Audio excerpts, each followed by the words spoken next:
And we are live. Welcome to this final preview of the 2018 MLB season here on the Bullpen Cart, presented by ThunderblogSports.com. I, of course, am the G-Man, Jordy Cannell. With me, my man, the terror from Boston, Greggy P. What's up, Greg?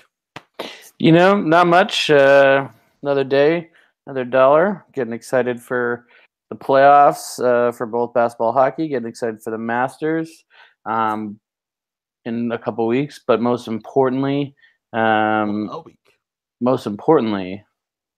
opening day, Thursday, which would be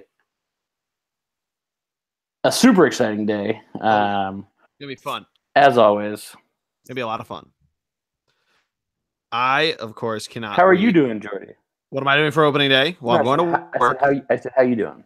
Oh, I'm doing well. It's still kind of muggy here in Philly after our survival of the snowstorm last Wednesday. That's mostly melting at this point, and we're starting to see it melt. I'm hoping that it doesn't rain. It's supposed to rain at some point either tonight or tomorrow, and my softball season debut season kickoff got pushed back a week from last week because of the snow, and I'm hoping it doesn't get pushed another week because otherwise I'm going to miss it because I'm going to Philly's opening day next week. So fingers crossed the weather holds here in Philadelphia. Hey, I hear you. Supposed to be, 50 degrees and something tomorrow? Yeah, I think something like that. And then played a little golf this weekend. Supposed to get into the 60s. So you're hoping to play golf this weekend, huh? Yeah, hoping to play golf. I mean, I guess that's sort of the positive thing. If it doesn't rain now, it'll probably rain later, and that might affect my golfing. So, give one, take from the other, I guess. But let's just hope I can be outside for a majority of the next couple of days. Hey, Jordy, I'm hoping you can be outside for the majority of the next couple of days. I'm glad there's an echo in this here hangout. Anyway, so we're here tonight. We're finishing the last two divisions. Once again, we're doing a double division preview edition of the podcast. This time, both in the National League. Going the NL East and the NL Central. Both should be a lot of fun. I'm excited to talk about both of them with you, Greg, because, of course, the NL East is where my Phillies are, and you always keep me in check. More on that later with the Phillies and others. But let's start in the NL East. We have the Atlanta Braves, who, they come in. They come in young. Would I be fair to put it that way, Greg? Yeah, I mean, so much young talent. They have two of the top 5 young prospects in the game in terms of guys that are 1 or 2 years or 3 years or so removed from, being number 1 picks and being called up and such. Yeah, they qualify for the Rising Stars Challenge in the NBA, in other words. Yeah, I mean, if so more, do you want to get right into it? And, of course, I'm talking about Dansby Swanson and then Ronald Acuna Jr., who everyone is talking. I'll throw Ozzy up there, Ozzy Albies in second base. Yeah. Yeah. I mean, even their starting rotation is super young. With Matt Whistler and Sean Newcomb, but I remember the Red Sox went down to Atlanta for a weird 2-game series last season, and just even then, they were talking about how much young talent the Braves had and what they have in their rotation or what they have coming in their pipeline. And this kid Acuna, some people are comparing him to Mike Trout, which I don't want to go that far because Mike Trout obviously is the Tom Brady of baseball, if you will. Maybe more Peyton Manning because he hasn't won anything yet. But Dansby Swanson also had a lot of hype coming up. He had a tough year last year, so he's still going to rebound. So, with some young talent, some guys play well. Obviously, Freddie Freeman is an MVP candidate every year, just because of his numbers and his production. But the Braves are I guess the process of No. That's the Marlins later on in the preview. But no, the Braves look good. Honestly, the young talent is going to be exciting to watch. If I'm a Braves fan, there's a lot to look forward to in the future. This season may not be great, but like I said, lots to look forward to. A lot going on down in Atlanta, and hopefully some of these young guys can produce for a little bit and at least be in the conversation for the better part of the season, so that they're not out too early. Oh, for sure. Yeah, I think they made some trades too. Obviously, the big one was getting and then releasing, as part of a 5-way trade for Matt Kemp, Adrian Gonzalez. But along with that, they got Charlie Culberson, they got Brandon McCarthy, Scott Kazmir. All more veteran players that I think they released Scott Kazmir as well. But yeah, they did the other day. But these guys who they got some return for it, and I think they could be in an interesting position to try to hang around. It's tough really when you're in a division with a couple other teams that we're going to get to, but the Nationals, the Mets, that are talented and are playoff contenders of really competing at it. They won 72 games last year, so not terrible. I mean, they finished in third in their division over the Phillies and the Mets. Obviously, the Mets had a little bit different of a reason, but they still won 70 games. But I think Atlanta, new year in their new park, or second year in their new park, I should say, they could possibly put something together. I think that middle of the division, middle to fourth, is probably a good spot to pencil them in, if I had to guess. Yeah, I mean, we save predictions for the end, but yeah, I mean, I like I said, I think, I mean, you see it all the time in some other divisions or other sports, I should say, where the top teams are doing so well that those sort of bottom teams have to match that. And almost looking to the NL West that you and I did a couple of pods ago, but yes, that sort of, the Dodgers were here and Arizona had to catch them and Colorado had to catch them, and the Giants, you could even argue the Giants for that team or what have you. So, sort of that when your top team, the team in your division is so good at top, you're just constantly trying to play catch up. And I think the Braves could be that sort of Rockies or even Minnesota Twins sort of type. They have a ton of young talent. Is it good enough to surprise some teams and maybe make a second wild card push or run? Maybe a long shot, but there is that sort of air around this team, especially with a guy like Freddie Freeman. But again, starting pitching is nowhere near what it needs to be to make that playoff run. But they do have a lot of offensive talent in Atlanta. No, they absolutely do. I mean, if it starts clicking, especially that outfield that we haven't really touched on yet, they have Ender Inciarte, they have Nick Markakis. They made a couple recent signings of more role players, if you would, almost a 7th, 8th, 9th guy off the bench in a basketball team, like a Peter Borges. Lane Adams it looks like, at least on Yahoo, their starting left fielder, or will be one of theirs. He's 28, fourth year in the league. He looks like he can play all the different positions. He could help out there. So, I mean, if they really start getting it going. Isn't left field where that Acuna guy's playing? Yeah, he is as well. I don't have him on. Is he starting the season up there? I don't have him on the. I don't know. I thought I had him up in the beginning, but stump the podcast. Just cut this. No one will know. Just cut. Just. I don't have him on. How do you spell his last name? Acuna. Acuna. Yeah, I don't have him up on the old leaderboard, but well, he's unreal. Anyways, continue. Anyway, yeah. So you have a pretty good outfield that can help to supplement that offense if they really get it going, or especially with Freddie Freeman kind of cleaning things up. They have kind of a good tandem at catcher, Tyler Flowers and Kurt Suzuki.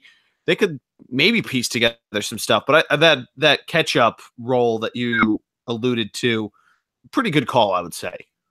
Yeah, and I think it really comes down to, even Dansby Swanson sort of leading that young charge, that young guys. You almost see it with the Red Sox with Mookie Betts, sort of filling that superstar role, so the other rookies can sort of, and other young guys can sort of get better on their own time, if you will. So hopefully Dansby Swanson, brave shortstop, can be that guy and rebound from last year. He had so much hype around him, but you're right. I mean, Kurt Suzuki's been around. They have a lot of veterans as well as young guys. It's a good mix. But name guys. If I was in the Atlanta area, I'm not getting out of bed for Freddie Freeman. I'm not rolling to the ballpark when Brandon McCarthy is on the mound as their starting pitcher, or Sean Newcomb, or whatever it may be. So it's a weird position to be in, but like I said, I think they have so many young talents. They continue to have high draft picks, so they're on the path to sort of that rebuild, try to catch up, as we talked about, role. So, Jordy, let's go to the next team in the division, the Miami Marlins. I want to clarify before we get to the Marlins. I want to clarify on the Acuna situation. So basically what the Braves did, and you're right, he'll get into left field, but he basically what the Braves are doing is what the Cubs did with Chris Bryant. They're starting him in the minors, and if they keep him down there until at least April 13th, they can delay his free agency by a full year. Basically, for those that are unaware, the way the free agency works in baseball is by what's called service time, which is the number of days out of the baseball year you've been on the major league roster. So basically, by delaying it until April 13th, his service time doesn't get to the necessary 6 years of service time for an extra year. So instead of becoming a free agent in, what would it be, 2024, I think it would be, it now gets pushed an extra year, if that makes sense. Which is just absurd. Yeah, it's really dumb. It's a good business decision, but it's really dumb.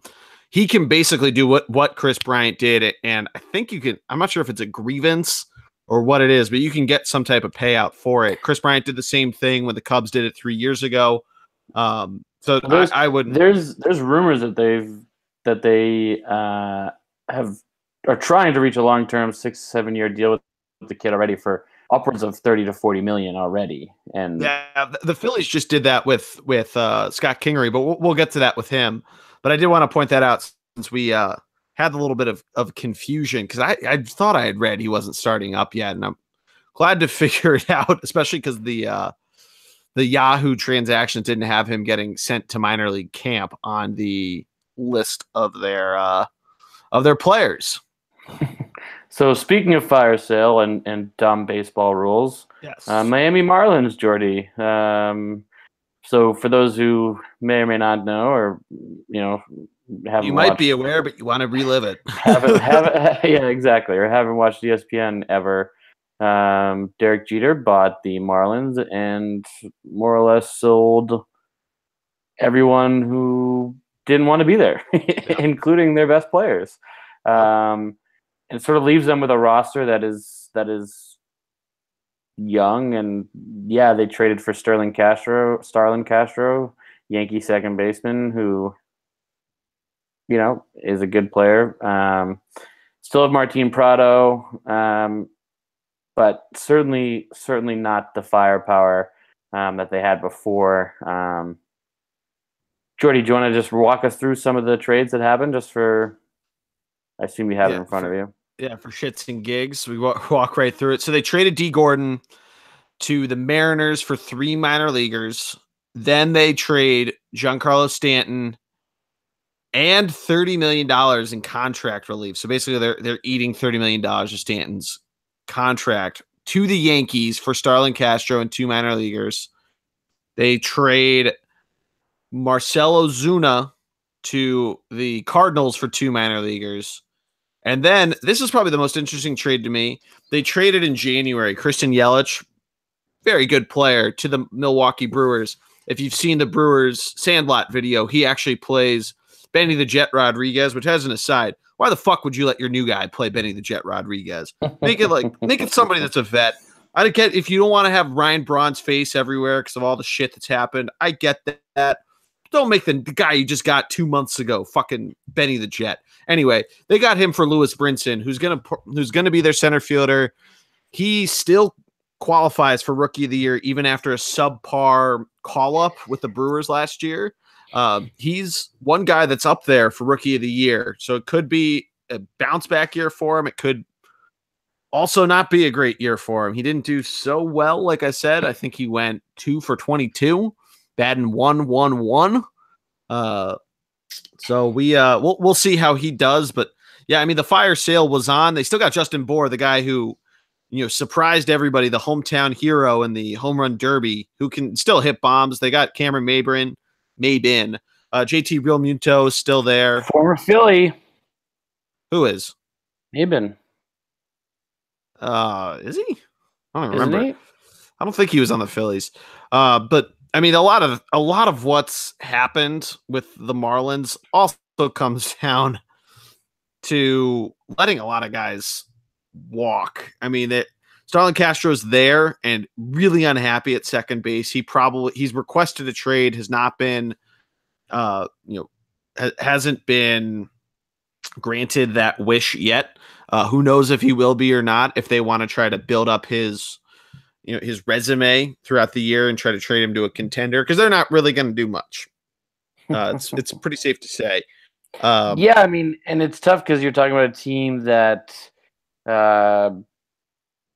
was, a couple games away from making the playoffs and had an offense that was off the charts last year and really carried their pitching rotation since it was so bad, and they didn't get any better at pitching, and their offense got a million times worse. So there's no chance of them. Last year, what they went 78 games, 77 games, right there, sort of in the. I guess not the hunt, but sort of they were there for a while. 10 games out. I mean, they beat the Pirates. Yeah, I mean, they're a team they were there. Yeah. So it's like they were there, and Giancarlo was even close to breaking or hitting the 62 number. Jordy and I were rooting hard for that, but the only ones talking about it apparently in sports. But I think he ended with 59. So I mean, it's tough because it's a team that you want to. Honestly, it's almost like the Eagles and Chip Kelly a couple years ago, where Chip Kelly comes in, makes waves, cuts, adds, brings in guys to fit his system, and it's almost sort of that trust the new ownership, trust what's going on. It's a tough position to be in as a fan in general, and I mean you can speak to it more than most, but sort of that blind faith, trust that Jeter and the ownership group know what they're doing, know what they're talking about, or else there's no reason to show up at all to the bullpen or to the ballpark. Yeah. I mean, but to that point, I mean, I'm looking through a lot of these guys that they had that were on their team last year who were solid enough that could have helped them out a little bit. It's tough. I mean, if you look at their pitching staff, it's not really anything to write home about, and it's not going to be a lot to compete, especially we just talked about it in Atlanta offense. We're going to talk about Washington. We're going to talk about the Mets, potentially the Phillies. That's everybody else in the division. And then you have the rest of the National League. We've done the NL West. We're going to do the NL Central later. That's, I mean, you're going to have a tough time facing this. Also, the cross division is the AL East. You play the Yankees, where you just sent Giancarlo Stanton and Aaron Judge and all those other dudes. You play the Red Sox. You're playing a lot of power hitting baseball teams. I mean, I honestly think when they play the Baltimore Orioles, it might be like might look like a football score between the Ravens and the Dolphins. It might be like 30-28. No, and it's funny too because you're talking about as we discussed, sort of the pitching staff being so bad last year, and the reason why they were able to win games because they won games 7-6. They won games, what have you, 10-9, but they just don't have the offense to do that this year, and it's sad. And at least the Braves have players for fans to come out and watch. The Marlins, Sterling Castro or what have you, but like at the end of the day, where's that going to get you? So, I don't know about you, but yeah, is Miami. Sorry for interrupting you. No. That's Miami's that's been their issue for a while, is that even last year when they were at one point, I think it was closer than 10 games out, which is where they finished in the wild card standings, but they still were having issues filling up the stadium. And I think this year, like, you're really going to have some serious issues with it. I mean, there's the whole Marlins man feud. For those that don't know, Marlins man, who you see at every game, tried to buy 4 years worth of tickets so he could write almost a $500,000 check to Derek Jeter. And they had what was apparently one of the most awkward conversations in the history of conversations. Nobody knows the actual details. That's how Marlins man tells it. But I mean, it's just turmoil everywhere in Miami. Yeah, no, I mean, 100% right. And it's frustrating because, they just built this new stadium and there's a whole thing about the ownership group making the city pay for it and blah, blah, blah. And it was a whole ordeal. Finally got the stadium, put this absurd, gross thing in center field every time a home run hit, it spins and all that nonsense. And doesn't it not spin anymore? Didn't they put the capiche on that, or the kibosh on that for the All-Star game? Maybe just for the All-Star game, but I hope not. I mean, they should just get rid of it. But it hasn't worked out. And I don't know. I just think that it's sad, honestly. It's honestly sad, and there's thank God I'm not a Marlins fan. Thank God, I'm not in Miami. And honestly, Derek Jeter, yeah, he's a Yankee, and obviously Red Sox, you're inclined to hate him. But as I've always said to you, Jordy, and I think I've said in this podcast, Jeter's always been a guy that you have to respect regardless of how you feel about the Yankees or anything like that. And if we're being honest, this is just not a good look for him. I know he may not be the guy pulling the strings because there's an ownership group, but he's the guy that gets the blame, and not a good look for him. So, let's move on to the other New York team. Yes, let's move on to the dreaded New York Mets, my least favorite team in baseball. They come back this year pretty much fully healthy, having won 70 games last year. They went 70 and 92, 2 games behind the Braves. Greg, when you look at the Miami Marlins, or not the Miami Marlins, the New York Mets, what is your first impression of them? I mean, we talked about it previously, but without injuries, it all comes down to how healthy they can stay. Yep. 2 years ago, they stayed healthy and they had an unbelievable run. Last year, they got hurt and were the worst team, you could argue, in the division. Yep. What are your thoughts, Jordy? Do you think that this staff can stay healthy? Do you think that this offense, who does barely enough to win when pitchers are on, can withstand another injury to one of their key guys again?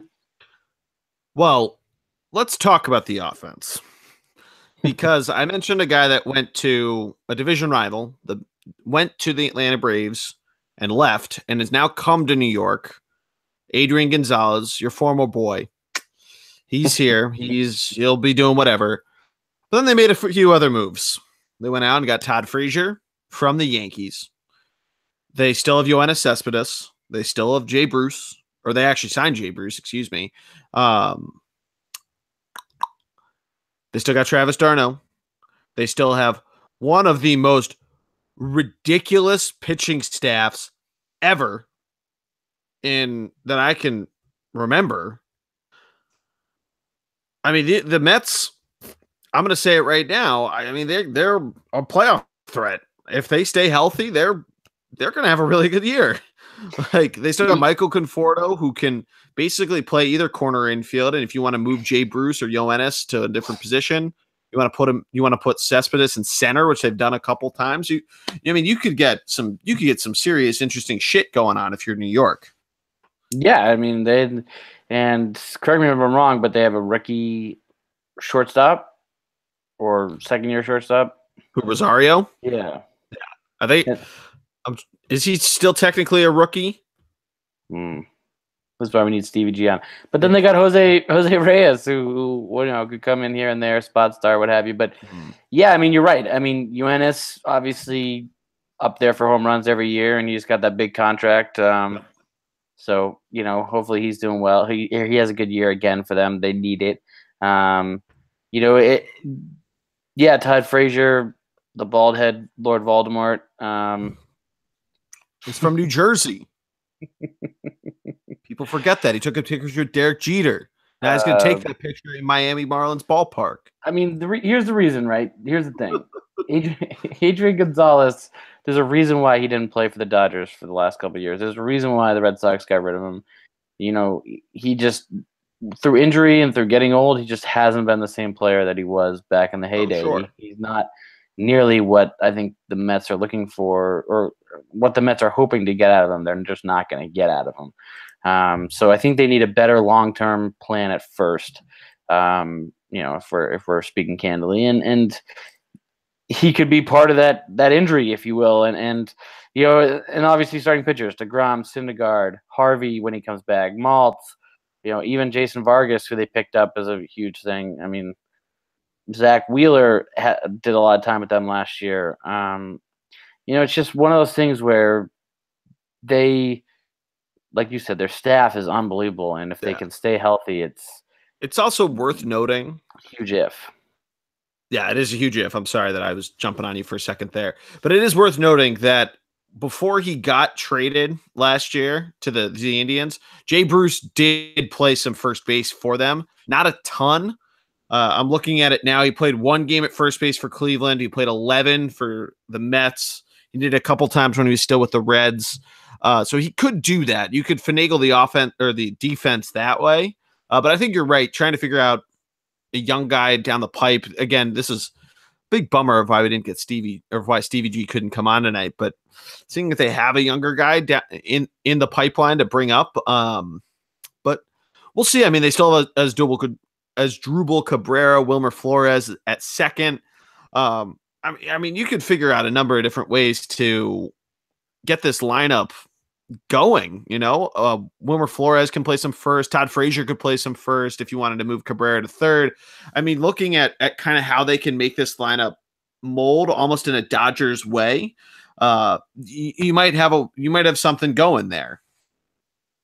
Yeah, and it's tough because it's one of those teams where it's like one every year, one wrong injury or one bad injury and things go south immediately. Whereas some of these other teams, i.e. you're just talking about Dodgers, even the Nationals in this division, even the Cubs and they're set up where one guy goes down, they can slide a guy over, and they have that depth. They have those guys who may not be starters, but will be starters on a Braves or a Marlins team, if you will. So the Mets don't really have that in their depth chart. Yeah, they got Wilmer Flores, but he cries in big situations. And as we know, Jordy, there's no what in baseball? There's no crying in baseball. Now, a couple other things, because we barely touched on the starting pitching rotation. Sorry, I do like their catcher. I do like D'Arnaud. I think he's say his last name again. D'Arnaud. Travis d'Arnaud. What'd I say? D'Arnaud. Listen. You sound like I didn't hear Jordan a difference. Belfort's dad in the hooker scene. It's T&E. It's D'Arnaud. I didn't hear a difference between you and me. That's all I'm saying. All right. Well, are you just saying that because he used to be a Philly? Is that what?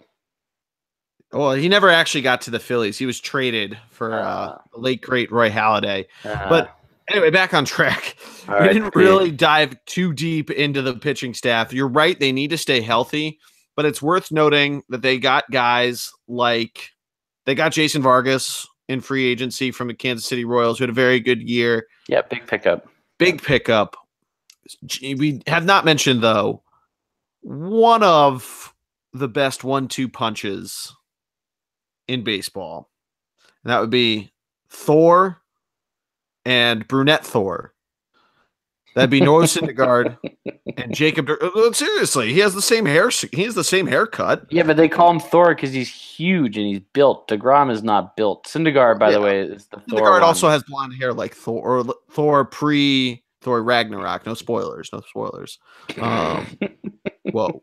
Don't laugh at that, man. The movie is fantastic. You're right. DeGrom and Syndergaard up there with some of the Nationals and the Red Sox for having some of the better 1-2 pitchers in baseball. Like I snuck them in there, no big deal. But the Mets also have, like you said, Vargas and Maltz and Wheeler. And if they can get Harvey back to what he used to be, there's this team really, there's so much potential for them to be potentially very successful if the big if, it's always it always comes down to the big if, and that sort of seems to be a yearly thing with them, at least recently. Sort of the big if the Mets would be so good, if the Mets would be this, if so it's tough and it's frustrating, I'm sure, as a Mets fan, and I feel like it's something that Mets fans have long since talked about and complained about, but it's also another thing that there's nothing they can do about it. They're either going to be healthy or they're not, and it's frustrating. But Jordy, in all reality, I think this year they're better suited. If a pitcher does go down, they are better suited to take that. Where my point that I was trying to make before is that if a position player goes down, they're not in a position to recover from that, if you will. So that's what my point was earlier. Just sort of position player goes down, they don't really have the depth, but starting pitcher goes down. Last year they were crippled by it. I don't think it affects them as much as it did last year, just because they've got some depth on the back end. But they flopped their margins, if you will, between the next guy up on pitching versus batting. Sounds like a Patriot term, next guy up. No. I mean, other teams used it too, and it went pretty well for them. I don't know. I mean, the Patriots were the first ever to say "do your job," and they're the first ever to. Yeah, but some other teams took next guy up, and it worked out well for them. Well, it's just like, I'm sorry, it's just ridiculous. Like, people in New England be like, Belichick's the only one who said first guy up or do your job. Like, I feel like, I don't know. I just feel like people saying do your job has been a thing for forever. I don't know. No. Oh, it absolutely is. Yeah. I mean, I feel like he probably took that right from Parcells, because Parcells is, you are what your record says you are, like all those kind of, hard-nosed, gritty type of sayings. Yeah. Anyways, that's a different pod for a different time. That's different conversation altogether. But yeah, the point of the story, we'll get to where we think the Mets might be able to go, but health, we obviously don't wish ill will. So health dependent, the Mets will be pretty good. Oh yeah, for sure. And I mean, their bullpen's not great. If we're yeah, I was going to say that too. I think they have a lot of the same mainstays, but they're just getting older. They need to probably trade for an arm if they're in contention. Yeah, and who's your closer? Who's the guy who's the name that's going to close games out for you? Yeah. I think right now it's still Familia, right? He's still pretty solid. No, I know, but last year he had a 3-something ERA, and I don't know. I just Yeah. Having Anyways, said that, we move on to the most important team in the division. Oh boy! All right, Greg, lay it on me. We come to my Phillies, and Greg, I'm going to let you open up with them.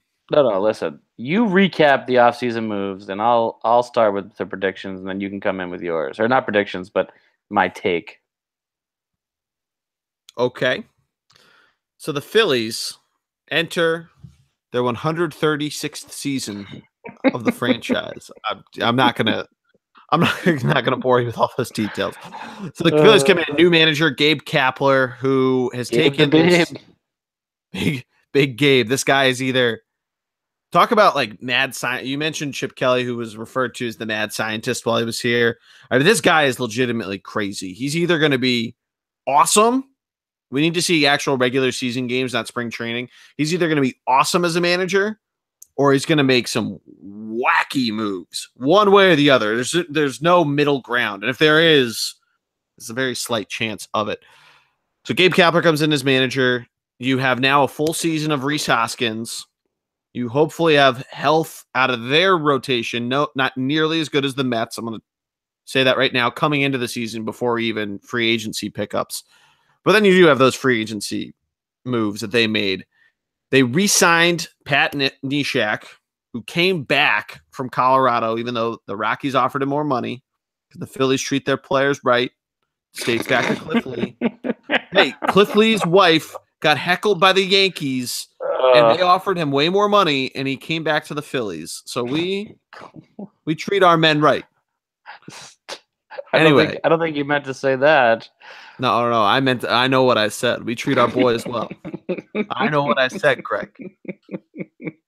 Anyway, coming off of a 66-win season and a lot of money, like a Joker burning the mountain of money sized mountain of money, the Phillies signed Neshek to a ton of money. They signed in one of the most divisive, one of the most divisive signings of the offseason for the Philadelphia fans. Carlos Santana from the Cleveland Indians for a 3-year, $60 million deal that has a lot of money up front, so don't think it's 2020. And then during spring training, you go out and get Jake Arrieta. You basically waited out. We've talked about this on the podcast before, but you waited out Scott Boras to get Arrieta to just a 3-year deal. The club has the option to basically bail out on it on year 3 or pick it all the way up to 5. Say what you will about where Jake Arrieta has, his fastball has been in the last couple of years, but he's a vet. He brings a veteran presence to a very, very young pitching staff that includes guys like Vince Velasquez, who spent a lot of last season on the DL.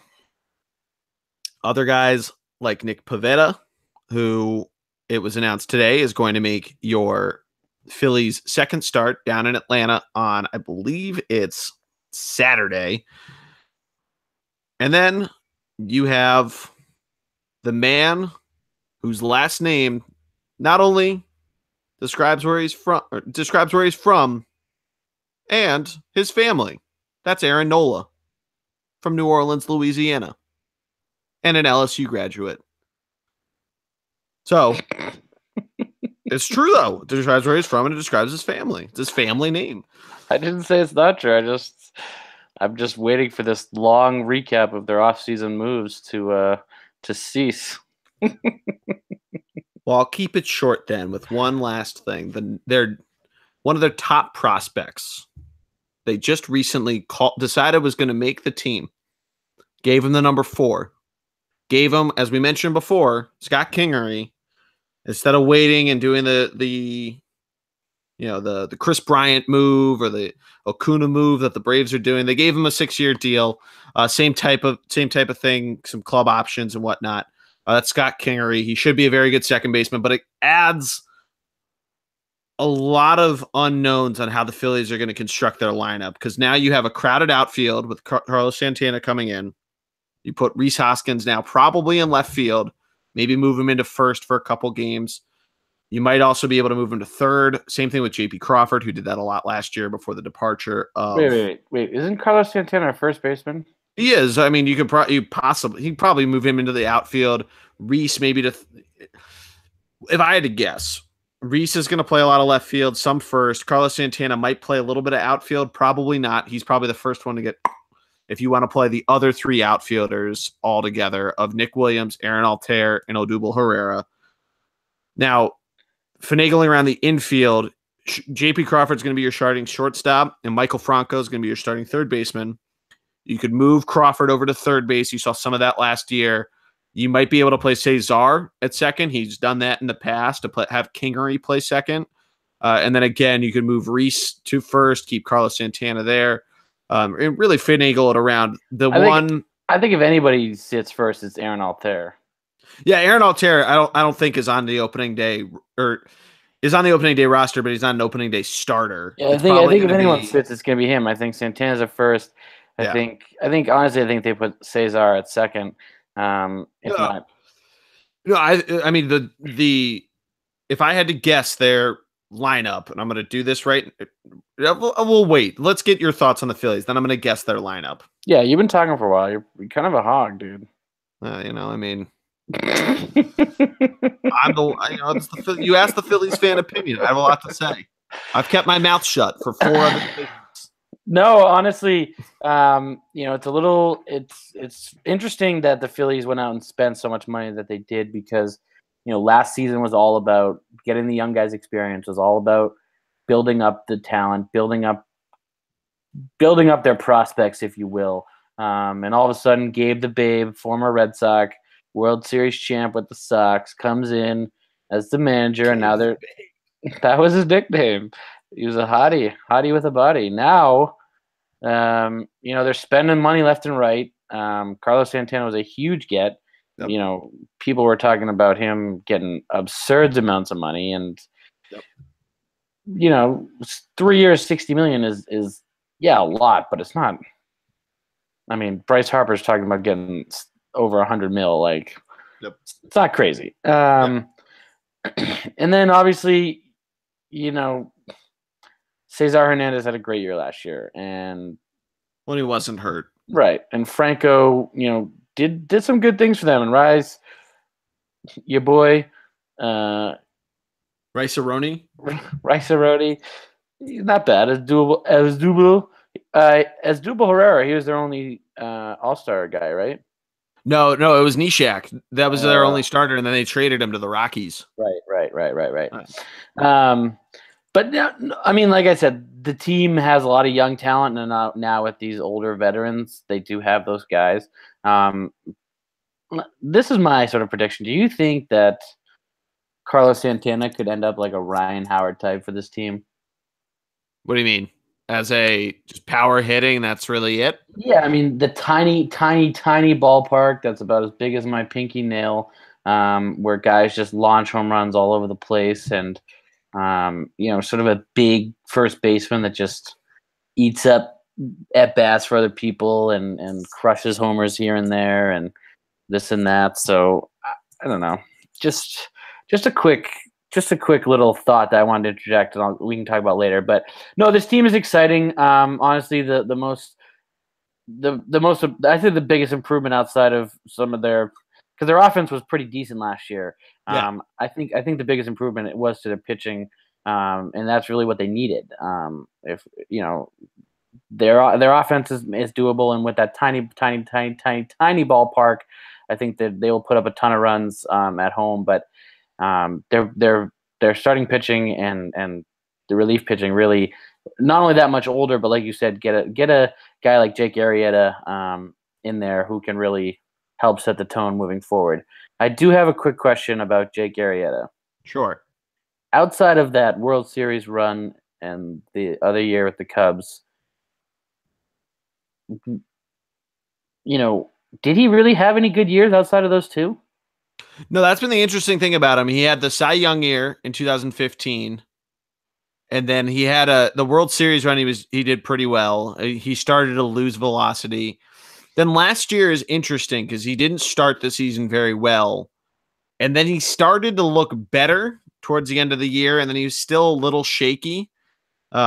He's still, I mean, comparatively to a lot of guys that were out there, he's got the experience. I think that's the big part with it. He brings that attitude to the locker room or to the clubhouse. So I think that helps out a ton, much more so than a lot of other things. Because, I mean, we talked about this a lot with the Sixers and getting the veterans they signed, of just bringing that kind of attitude, what you bring every day. That was something that a lot of people were critical of. They're always critical of young teams, that they don't know how to be pros. This guy can help teach them how to be a pro. Yeah, but again, like, he came onto the scene like 3 years ago or 4 years ago, and he really, I mean, he's a relative I mean, a 2-3 year guy, and like you said, he's already losing velocity in his fastball. He's already this and that. Like, I just don't think he's going to have as big of an impact as everybody in Philadelphia thinks. No, I Yes. don't think I don't think he's going to be.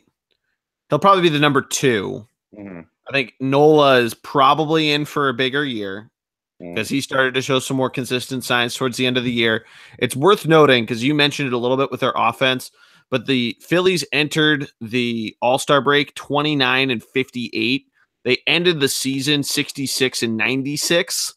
So they only lost, if I do the quick math, they lost 38 games on the other side of the All-Star break and won 37.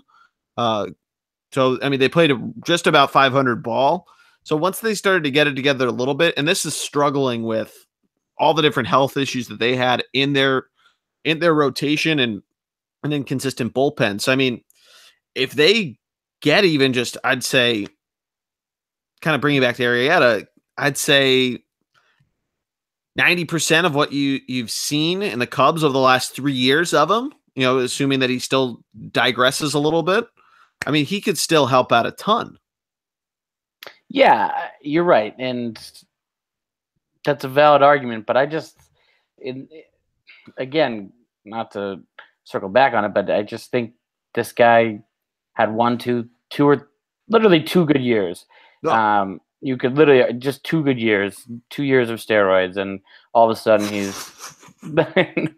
Oh, whoa! Shade! No, not true, obviously. But 2 years, 2 good years, and that's it. And now he's getting this absurd amount of money. And, Clay Buchholz had better. Well, that's more of his. Better That's years. more of his agent than it is him. No, I know, but I'm just saying Clay Buchholz had better years, and if Arrieta didn't win the World Series with the Cubs, are we really talking? I mean, yeah, the Cy Young, but are we really talking about him? So I don't know. I just, who I want to see, Jordy. You know who I want to see in the majors? Who? I want to see Al Leiter's nephew, Mark Leiter. Mark Leiter. I think he's going to start on the team as a reliever. He's been up and down the last couple of years. I've seen him live. He's not too shabby. Yeah, I mean, is famous uncles or whatever, but will he impact the team? Yeah, I mean, he started some games last year, and I mean, literally, he was up and down. He had one game that was 7 shutout innings against the Marlins, but there were a lot of, this is more towards the end of the season when he was really getting starts. I've seen him come out of the bullpen. It's been up and down is probably the best way to put it. He finished the season with a 4.96 ERA, which isn't very good, but he almost struck out a batter an inning, 84 over 90 innings. So, there's some power pitching to him. I don't know if he's an impact player to answer your question, but there's a quick rundown of him. Listen, we got to move on because we got two divisions going on here. So let's do the Nationals. We can come back to the Phillies. Let's do the Nationals, and then we can give predictions, and we can come back to the Phillies. Okay, we move on to the Washington. We've been at this for what? See, this is why I bring you on for the National League East specifically. Because if it was me and Matt, we'd spend the next 3 hours trying to dissect every little bit of this fucking team. And I'm only going to get my heart ripped out by like May 15th. So thank you, Greg. I appreciate you saving my time for an eventual heartbreak. All right. Nationals. Did they improve this offseason? In short, I would say probably. It's tough. I mean, you still got Bryce Harper. You're getting guys back like Adam Eaton that are healthier. You still got Ryan Zimmerman. Their offense is basically the same. You add a couple arms to the rotation. No, so you're probably looking a little better than you did. You still have Ryan Madsen, who's a good setup guy. So I think the only thing they didn't do was catcher. I would say 1,000% no. They did not get better. They stood pat. Exactly, and they were good enough to do so. I think the biggest problem with the Nationals is after this season, what do they have coming to them? I guess, if you will, because they got Bryce Harper, Daniel Murphy, Gio Gonzalez, all going to be free agents at the end of the year. Yep. You know, it really comes down to this if we're talking about it. You know, Adam Eaton, great player, going to be even help out their offense even more. Ryan Madsen sort of can help in the bullpen. Their bullpen need to be addressed, and they didn't do much to do that. But hopefully a full year of some of the guys they picked up at the deadline can help them. But, I mean, their starting pitching is, not Mets level, but it's certainly something to talk about. They have three guys who are just, in Scherzer, Strasburg, and Gonzalez, who are unreal. Even Tanner Rourke and Jeremy Hellickson are really, really good. So it's who could be two or three guys or the second or third slots on other teams. It comes down to Madsen, how their bullpen does. Okay, listen, I know you're a hater, but my point is the Nationals starting a couple of years of Jeremy Hellickson. I wouldn't go as far as a 2 or a 3. All right, fair. But on the Marlins, he'd be a 1. So anyone would be a 1 on the Marlins. No, but honestly, it's they didn't really need to do much. But like I said, it really comes down to this is sort of their last hurrah, unless they're able to keep Gio Gonzalez and Bryce Harper. I think they could afford to lose Daniel Murphy, but neither here nor there. Trey Turner is the real deal. Their shortstop. Zimmerman, obviously. Rendon. Yeah, I mean, they got talent up and down this lineup, and they have depth. And now they have a manager who's not. I mean, look at the guy who replaced Dusty Baker in Chicago. What did he do? Who's Sweet Lou? He won them a World Series, right? Well, no, it was Sweet Lou was the first. You're talking about Joe Madden. He came in. He came in 2 guys later. Well, Sweet Lou. Then there was a guy in between Lou Piniella and Madden. Okay. Dusty Baker was there way long ago. Wait. Okay. Well, the point is that maybe with a new manager. Dusty Baker got the Nationals to have the best. I mean, maybe their talent alone, but the Nationals had an unbelievable record last year. But the big thing here with the Nationals is managing personalities, right? That's really what the manager needs to do here, is try and figure out how to keep everyone happy, if you will. Jordy, do you think this team can win 100 games? Because that's really what people are talking about in the world. I don't think they can. Like you just said, they didn't really improve that much. They only won 97 last year. I think the Dodgers did more to improve. Only won 97 games. The 97 games is like one of the top ones in all of baseball. Yeah, they finished second in the league. My point being, though, is that the Mets got better. The Mets were not so good last year. I don't have their head-to-head record. But the Braves might be a little better. They might be around the same. The Phillies are going to be a little better. So they could clip off a couple games. The Cubs are still a threat. The Cardinals are going to be better. The Brewers are going to be better. And then we talked about the NL West. The Dodgers are still there. The Diamondbacks are still there. The Giants are going to be better because they're healthy. So I think that you capitalized on a weak division to win 97 games last year. Okay. And the rest of the National League, the bottom of it, wasn't anything really too much to write home about either. Right. That's fair. So, you could argue the Marlins got worse. You could argue the Braves are still going to be the same Braves. You could argue the Mets are 2 injuries or 1 injury away from being the same exact team they were last year. Yeah, the Phillies got better, but you could argue that the NL East is 1 or 2 injuries away from being just as weak as it was last year. No. But anyways, bottom to top, who's your last team NL East? The Marlins. Yeah, same. Yeah, pretty easy. Obvious reasons, we talked about it. Next team. I am going to go with the Atlanta Braves. Ooh. Yeah. So, you know what? I'm not going to do it to you. I'm going to go the Braves as well. Just because, honestly, yeah, they got better, but they're still relying on so much young talent, and the young talent can only get you so far. I think youth and pitching is my concern. Yeah, and it worked out for the Yankees a couple years ago, but the Braves are not the Yankees, so. Well, yeah, and to be fair, their young talent isn't Aaron Judge, Greg Bird, Gary Sanchez. We already went over. Yeah. Third, I have the Phillies, though. Okay. Yeah, I don't think it's a. Some people are saying that the Phillies could be a Minnesota Twins like run, or could have a Minnesota Twins like run. Which, don't get me wrong, I would love it if the Phillies had that type of wild card run. I just think that the National League, including the next team that I have in second, there's so many other teams that are much more poised to make a playoff run that it would be tough for the Phillies to hurdle all of them. So I think there's a bit of a gap between them and the second place team in the NL East for me.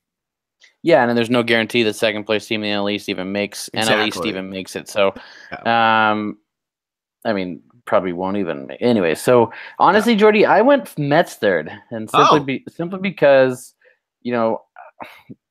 I'll talk about it why, but I went Mets third because last year we saw how crippling 2 injuries were, right?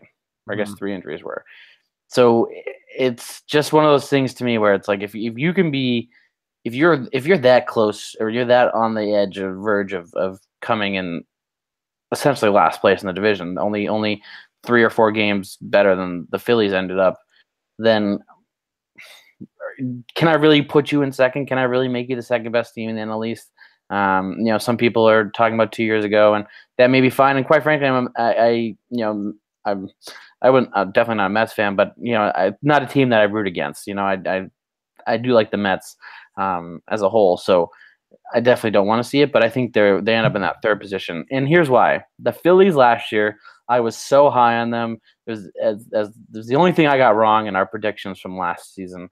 So I need them to bounce back, make me look good again, just make me look like I was a year off from my prediction. Where'd you have them? I had them in last. I know that. No, I know. I had them ahead of the Braves and the Mets, or not the Mets, the Braves and the Marlins. I had them third last year, so I'm hoping this year if I put them in second, they'll move up. I'd be happy with that. Just because I was just high on them, but maybe that was just you and Steve got in my head, and last second I decided to switch. So I think brings us top of the division. Nationals both agree. Number one. You think they're going to win less than 97, which is what they won last year. I think the 95 to, maybe even 90 to 95 range is more realistic for the Nationals. Sort of going along with what you're saying, but you got to remember if they have the same thing with their starting pitching. They haven't really had a full season where all 3 of those studs have made it consistently, I should say, through the season. So yeah.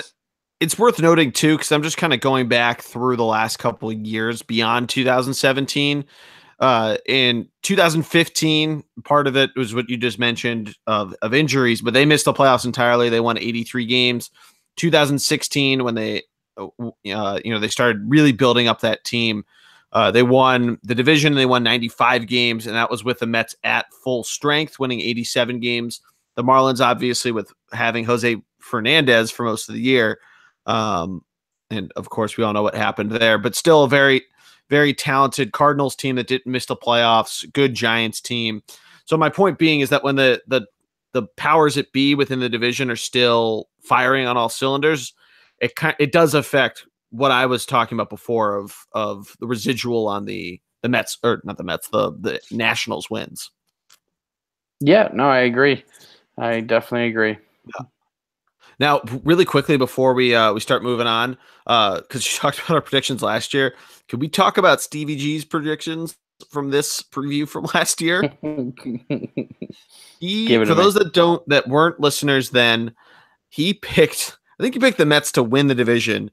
But he definitely picked the Mets to win the World Series, which he might have just done to be the big homer and really emphasize that home and all that good stuff. But he picked that on our podcast in our preview. So it's worth noting that happened.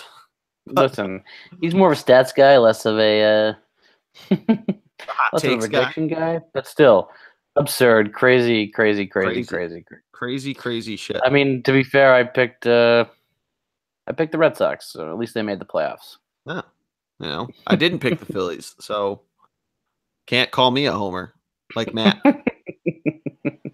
Seriously, that guy fucking in our football picks, he picks two teams to always win: the Phillies or the Eagles and the Patriots, because he loves Tom Brady. And then he always picks the other three teams in the division in the NFC East to lose because he wants them to lose. He's the biggest fucking homer. Some people have said they don't read it because he's such a homer. Can't be that way. Can't do it. Can't handle these people, Greg. This is why you keep me in check. Tell me how you really feel. Well, no, I love you, Matty D, even though I know you're not listening, but I love you, Matty D. All right, let's quickly roll through the NL Central so we can get to some hockey talk. Milwaukee Brewers, Jordy. This team came on the scene hot last year.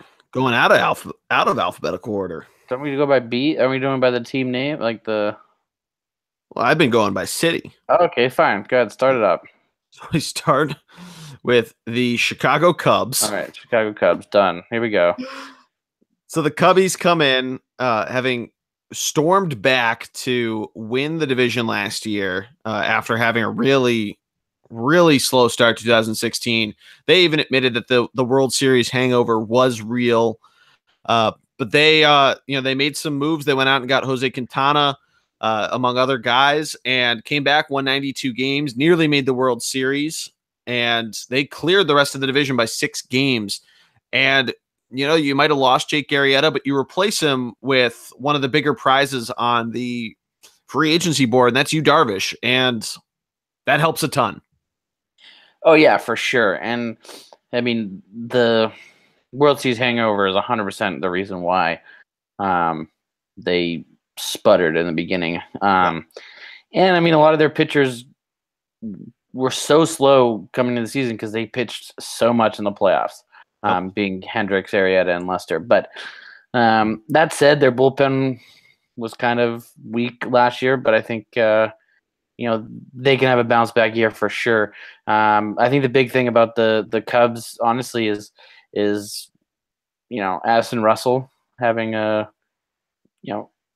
needing to come back and go back to his all-star form of 2016, if you will. And Kyle Schwarber losing, almost doing the Tom Brady diet, coming back looking good. Hopefully he can bring something to them. But they have guys in this team who would be starters anywhere else. Yeah. And even, I mean, the vet, Ben Zobrist, John Madden's ideal person. Joe Madden's ideal person. Anyways, this team, again, will have another great year. Jason Hayward, their quote-unquote captain. Don't believe it for a second, but no, Anthony Rizzo's their captain. I know, but remember when they did?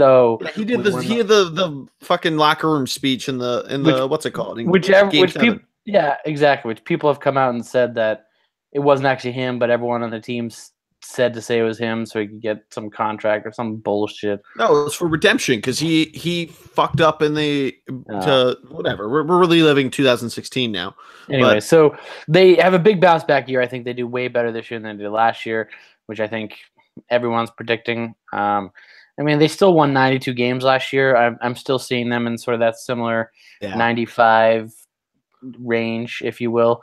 I would say, mid 90s sounds good to me. Yeah, and quite frankly, it's a team that if you really don't know or haven't heard of the Cubs in the last 2-3 years, then you're just not paying attention, and this pod isn't for you. But with that said, subscribe, share, review. I mean, at this point, with how we fucked up at the beginning, it's the same thing with the last double pod. They're probably tuned out at this point. They think I'm an idiot. There's no way they think you're an idiot. How did we mess up in the beginning? Yeah, the whole Acuna thing. I mean, how is that a mess up? They put him on the roster, but they're waiting 4 days for Chris Bryant. And you, just like Chris Bryant, you figured it out. You got it down. Just cut it. Make us look good. All right, moving on. We got to have the error. I'll cut it to make it seem a little more smooth. All right, who's next? Cincinnati? Anyway, Cincinnati. Not a lot to write home about this team. Let's start there. Yeah, so I mean, this is similar to the Braves situation for me in terms of their young talent, especially their young pitching. This team, again, sort of the Red Sox had the weird 2-game. They did 2-2, and Benintendi going back. It was like a big deal, whatever. But they still have Joey Votto, who's always going to be good, I guess. So Billy Hamilton. Yeah, exactly. Scuba Jeanette. Yep. And Suarez, who's really good, and Duvall's good. yeah, Billy Hamilton, but yeah, I mean they have talent. They're super young. They can make some noises. Homer Bailey, starting pitching. I just the youth of this team is sort of, again, similar to a Brave situation, sort of their downfall, and the fact they play in this division where there's so much talent at the top that they're just not going to be able to compete for the division win, in my opinion. But there is a lot. There is a lot. The future is bright, I guess I should say, in Cincinnati. yeah. The number of ones that I'm seeing in terms of years of experience on their roster is incredibly high on their, especially on their pitching staff. So I think that's probably where a lot of it comes from, is the fact that you're having this inexperienced young pitching staff that comes in against a team like the Cubs we just talked about. We're going to get to a few other teams that might give them a little bit of trouble, but I think you're right. The future is very bright, but 2018 might be a little bit longer. Yeah, and their pitchers, I mean, I think the average age of their starting pitchers is like 25, 26. Like, they're so young. Yeah. And it's crazy because they had one of the worst ERAs in baseball last year. But again, half their starters can throw 90, 95 to 98 to 100. Yeah, they're going to be unreal. And Anthony, what? Sorry, go ahead. No, I was going to ask you, do you think they sell any of their bigger names at the deadline to try to get some more assets? I mean, I don't know if who are they going to sell? Votto, and who, they tried that last year and no one was buying it. Who are they going to get back? Their young guys are so valuable that, like, if they were going to sell, they'd sell young guys to get guys to help them win this year, right? Yeah. You know what I mean? Like, you're not gonna go out and trade for Bryce Harper for rent the rest of the season. You want to build up the young guys. You want to build up the young starting pitching, if you will, and the offense. Again, another small park. I don't know what National League and small parks, but they sort of want to have that. Let the hitters find their way, and let the pitchers certainly make up for a tough 2017. Yeah, absolutely. And it's worth noting too that that over the last couple of years, the Reds have come out incredibly hot to start the year, showing the talent they have, but quickly fall apart. Probably by, if not mid-April, by May 1st, they're starting to really slow up. Yeah, that could just be youth adrenaline. But I think exactly. Yeah, that's what I'm getting at. I think they hang in there a little longer this year, Jordy. I think they do improve in terms of their record. Last year, they only won 68 games. I have them pegged in the high 70s, if not 70, if not 75. Sort of that, sort of where the. I guess, yeah. I'd say lower 70s for me if I had to guess a number, but we'll get to. Yeah, no, I just think that only 68 wins last year. I think they beat that. In my personal opinion, I think they're better just because they got a year older. No, that makes sense. Yeah, but let's move on. Let's move on to the next team. And before we do that, Greg, I'm just going to take a quick pause because I have to run in quick. So give me 1 second. I thought we were live.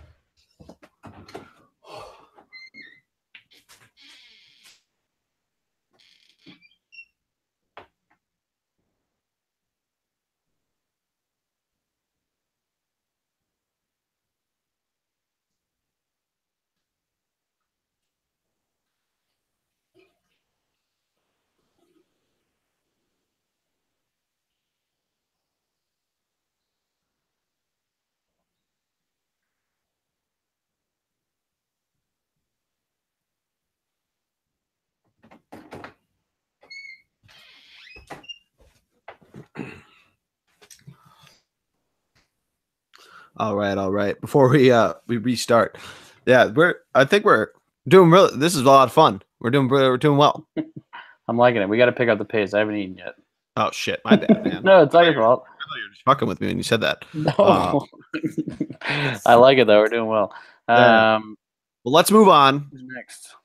We got the Milwaukee Brewers next, who come in probably as one of the more exciting teams on paper, especially from a lot of the moves they made. And I think they're probably where we might start to differ in terms of win numbers, both for the Brewers and for other teams as well. I think they become this flexing point, or this sort of focal point on the rest of the National League, where they can affect some other teams.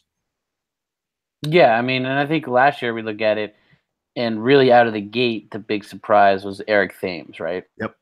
And he was crushing the ball, knocking the cover off of it, and then he really petered out towards the end because pitchers started to see his weaknesses, started to read him out. Do they have a guy like that can carry them and surprise people like they did last year? That's the thing. Like last year, this Brewers team was such a surprise in that people weren't expecting them to be as good as they were. This year, they're coming in with expectations. You know, it's exciting because the Brewers haven't been this good since CC was the rent-a-pitcher and went over and whatever. You know, they're really having that sort of, you know, this is almost a team where, I mean, Ryan Braun might not even be a starter for them. Possible. And that's like, you know, by the end of the year, he could, you know, Ryan Braun might be, you know, again, not a starter. So, which is saying something because they got they picked up Yelich, they got Lorenzo Cain, Travis Shaw, you know, again, Thames, Santana, Braun. So it's just, there's a lot of offensive talent, and their pitching again had a pretty solid year last year. They had 3 or 4 guys who were averaging close to 7-8 strikeouts per game. So I mean that's really impressive for a team to do. And you know, you can say what you will, but I think their pitching and their offense combined is sort of something to be excited about, and definitely something that I think they definitely got better. 100% got better this year than they were last year. But the difference is last year they surprised everyone. This year, they're not going to have that luxury. People are actually going to be looking out for them. People are going to be game planning for them. You know, it's just like when the Patriots go into every week, you know, people give them their best game. You know, they're not looking, oh, this is the Dolphins, whatever, we can go in easy. This is, you know, they're looking at one of the top teams. Okay, we got to prepare. We got to play up. So I just don't think they have that surprise factor like they had last year, which allowed them to start so hot and so well in the beginning of the year. No, I agree with that. I think you're probably a little more prepared for them, especially with, you know, the Cubs, with the Cardinals. We're going to get to them in a second. Other teams in the NL, I think, aren't going to underestimate them coming into it. I do think, though, getting guys like Lorenzo Cain, getting, you know, we mentioned Christian Yelich earlier in the podcast, but getting him and still having some of those names, if Eric Thames can bounce back, if Travis Shaw still has a pretty good year at third base, even their starting pitching, if they still do pretty well. And I like their bullpen a lot. I like Josh Hader, who they got from Houston in the middle of the year last year. It should be a good set up man. And Corey Nebel as their closer should be pretty solid. I'm pretty high on the Brewers, not high enough to, you know, as a quick look ahead, to put them too high up in the division, or really to have them win. Spoiler alert! But I think it should be a fun year in Milwaukee. Yeah, no, for sure. And like I said, I think the excitement around the city and around the team is going to be like it was almost when they won, when they made the playoffs and CC was there and it was super loud and everyone's talking about how great the fans are and blah blah blah. But they let up a grand slam to Shane Victorino. Yeah, exactly. Almost like a Nashville where like fans show out for playoffs and super loud and blah blah blah. Anyways, we'll talk about them. Yeah, but no, I mean I think they did get better. Like I said, Yelich is just that much of a game changer for them, and it's almost to a point where I hate to say it, but I really don't think Ryan Braun starts for them on a regular basis. I can see that. Yeah, I can absolutely see that. Say what you will about. I'm sorry, you finish. No, I was just gonna say, when was the last time that happened? A while ago. I mean, saying suspensions, right? Right. Yeah. I mean, they're going to be fun. But let's move on. We got a few other things we want to talk about after we finish up the St. Louis Cardinals, the last team in the NL Central. Oh, don't forget the Pittsburgh Pirates. Oh, you're right. The Pittsburgh Pirates. You know how I feel about that city. Thank you for keeping me in check with them. But the St. Louis Cardinals. I mean, Lorenzo Cain helps the Brewers too. But anyways, continue. I mentioned Lorenzo Cain. No, I know. I'm just saying they spent a ton of money on some guys this year, so they're going to get better. But anyways, let's move on. St. Louis Cardinals. We got them. They should be a lot of fun to watch too. They have a couple of young guys. They also have a former Marlin. Mm-hmm. And, I think they got the better former Marlin, in my opinion. Marcell Ozuna, who we mentioned before. 37 home runs last year. Yep. Yeah, a much-needed power bat to add on to this very good runs factory of an offense. You still got guys like Jed Giorgio, Matt Carpenter, Paul DeJong, Colton Wong, Jose Martinez, and Yachty filling out the inner part. Dexter Fowler, Tommy Pham, and Ozuna out in the outfield. I mean, they got a lot of pieces that they can put it together in a number of different ways. No, 100%. Their offense is probably will be as good as you could argue since Pujols left. Matt Carpenter as well in there, but the biggest question mark for the Cardinals, which seems like the last couple of years, is sort of that their starting rotation as well as their bullpen, right? Bullpen more than the rotation. Yeah, I mean Adam Wainwright and Wacha, both used to be good, but recently their ERAs are pretty high. Carlos Martinez obviously is doing well for them, but their bullpen for sure, as you alluded to recently, they need an upgrade. And this is a team that has some depth. They have depth where they can trade some of their bats for some solid, or even their youth in the minor league systems, trade them for some solid bullpen guys. And sort of, it's tough though, because you look at Washington Nationals last year. They needed to improve their relief pitching at the deadline, and no one was really shopping relief pitchers, and they didn't really get enough good relief pitchers to help them get over the hump for the. They got Kinchender, right, from Minnesota. I'm saying about the Nationals, but yeah, no, I mean, the Nationals did. I know, but I'm saying he didn't do much. He didn't do well for them. I mean, they didn't win the World Series. They didn't even make it to the NLCS. Okay, all right. But anyways, the Cardinals, I think they need some pitching, both starting and bullpen help. Personally, I think probably more starting help than bullpen help. I mean, especially maybe not. They need more relief pitching help. Now that I think about it, National League's all about pinch hitting anyways. But their offense, you're right, 100%. We've gone this far, haven't even mentioned Yadier, but he just makes the team go. It makes the team tick, if you will. Colton Wong is going to have another great year. DeJong, like you said, this team is very good on offense. Big question, I think, starting pitching and bullpen. No, I absolutely agree. Quick note on their starting pitching, just looking at the colleges. One of their so this is a starter, should be in that rotation. Miles Mikolas, if I'm pronouncing his last name right, listed for college, having gone to Nova Southeastern. It's a college, now that I just gave it a little Google. It's in Broward County, Florida. It's an enrollment of 25,000 people, but it sounds like it's a fucking made up school that you'd play in like NCAA football for like your FCS game. You know what I'm talking about? Yeah, I do know what you're talking about. I was also going to mention him because he's been in Japan playing in the professional baseball league in Japan for, I think it's been 4 years. So this is like 29. It's his comeback. Well, he's 29. He's been pitching in Japan. We all seen how Japanese pitchers, when they come over, they struggle. So I don't know how he's going to handle American hitters again. But interesting that he went to such a tiny made up school in Florida. Yeah, like literally, I would think it almost seems like, because last year he played was in 2014, and that was the last college football game that came out. Like, this sounds like something like he was playing like NCAA football and just wrote something down when he was, where'd you go to college? Oh, Nova Southeastern. Oh. But anyway, yeah, I think you're right. I think the pitching staff becomes a big question. Waka, very inconsistent. Wainwright had some injury issues, but even before that, 2016 wasn't his best. So we'll see if they can step up. It could be a good year, but I think they really need to address that bullpen. Yeah, no, I agree. And I mean, you're talking about a Cardinals team that hasn't been in the playoffs for the last 2 years. And I mean, when was the last time? Yeah, exactly. When was the last time that happened? And do we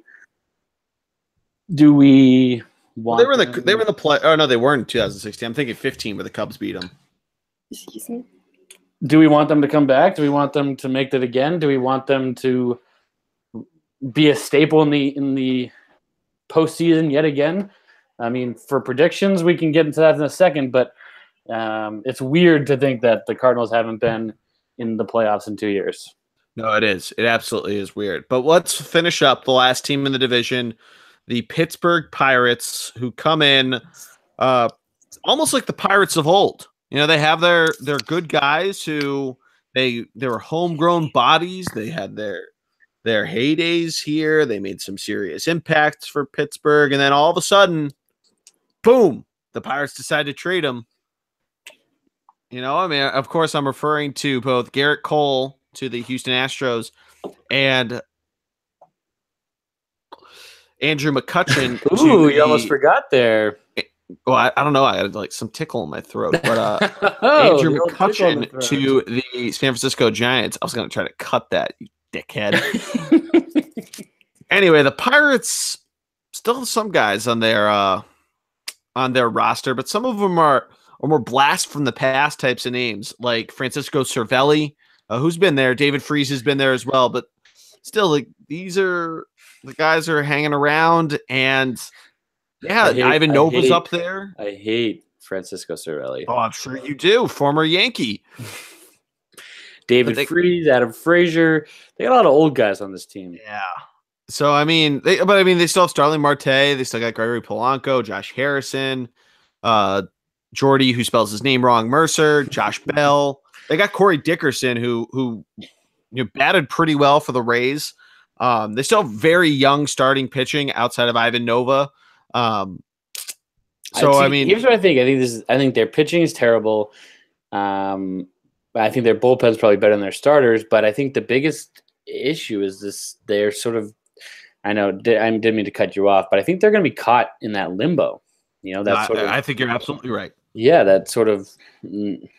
They started selling off all these pieces. Why not blow it up? I mean, maybe not as drastically as the Marlins did, but they might as well have, with the way they got rid of Garrett Cole and McCutchen and even Joe Musgrove. So, or no, they picked up Joe Musgrove. But yeah, the point is that, like, you know, maybe they should have. I mean, I could understand see Josh Harrison, Marte, even Polanco being traded before the year's up. Big time. I think they'll be big time sellers at the deadline. But you know, that's me. I mean, they did get Dickerson, who was with the Rays last year, as you mentioned, and he was an all-star for them.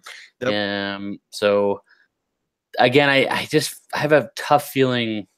I have a feeling in my stomach that just makes me think they're going to be very much stuck in that limbo area, sort of that in between, not good enough to make anything, but not terrible enough to sell everything. They need to pick one or do the other and make it happen sooner rather than later. No, I agree. Yeah, I think it's a lot easier to blow it up now than it is to try to put something together around whatever pieces you have. Yeah. And because a lot of it too is that you're going to have to give up whoever you do have down in the farm, and that's not really what you want to do. You want to keep on keeping on and hope that your younger guys, like a Joe Musgrove, like a Chad Kuhl, guys that are coming into their third year in the league, kind of start to settle in. Jamison Talien's another guy that you hope so too. And you want them to really start to plant their roots and hopefully become the next Garrett Cole, or, you know, name every other great Pirate that's come up. Jason Bay, Nate McLouth, Andrew McCutchen. Yeah, I mean, it was fun. I mean, when the Pirates were good, it was a fun time. I remember Pittsburgh rocking, and I mean, Pittsburgh is a sports town, obviously, so I remember, it was a fun atmosphere when they were in the playoffs. But let's go. Give me who's in last. I'm gonna go Cincinnati in last. Solely out of solidarity to you, Jordy. I am friends with based on the Ryder Cup. I am friends with your friend from Pittsburgh there, J-Rod, if you will. J-Rod, yeah. The fake.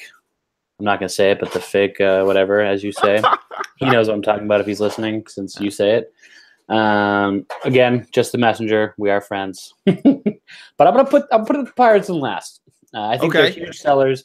I think they sell all their assets. Most of their assets, and I think the Pirates are last. I think the Reds are fourth. I can see that. Yeah, I have the Pirates fourth. I think if they sell, it's almost like it's like what you saw with the Tigers almost that could happen in Pittsburgh. They sell off the remaining pieces and then just nosedive right into last place and have some abysmal second half of the year. Oh, for sure. Yeah.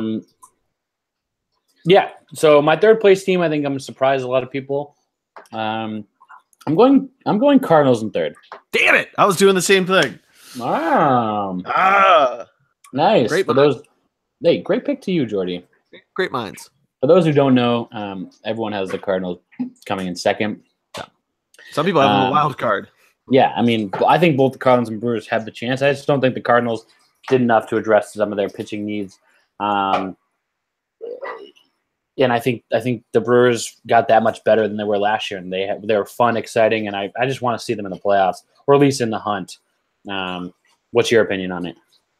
Yeah, I think I really do want to see the Brewers in the hunt. I think that their pitching staff is good enough to kind of keep them a couple paces ahead of the Cardinals. I think their offense, too, is a little more poised. Obviously, that's assuming that the two guys that really got off to a good start for them and what got them into second last year, not necessarily have the same meteoric starts that they did in 2017, specifically Eric Thames. Right. But even if he still puts up 30 home runs spread across the season, right, that's incredible. And that helps a ton, especially in a division that features the Cubs. It features, a St. Louis team that every single Fox analyst, I pulled it up, picked to make the playoffs in one capacity of the wild card or winning the division, A-Rod. So, and what did the Cardinals really gain? We just talked about it. Exactly. They haven't gained a ton. I looked at it today. I'm like, shit. Do I really I knew they got Ozuna, but do I really need to dig in and see do they have some prospects coming up? They're supposed to be gangbusters, but no, they don't. They don't have a ton. They don't have a ton there, and maybe if they start putting some stuff together, or if their offense starts outputting at a meteoric rate, almost a Cubs type rate, maybe they probably would if it's a Cubs type rate, but even something close to that, maybe they get close. But we've talked about the Dodgers, we've talked about the Giants, the Diamondbacks, the Mets. There's other teams that can probably outpace you if you're going to try to beat them in a shootout.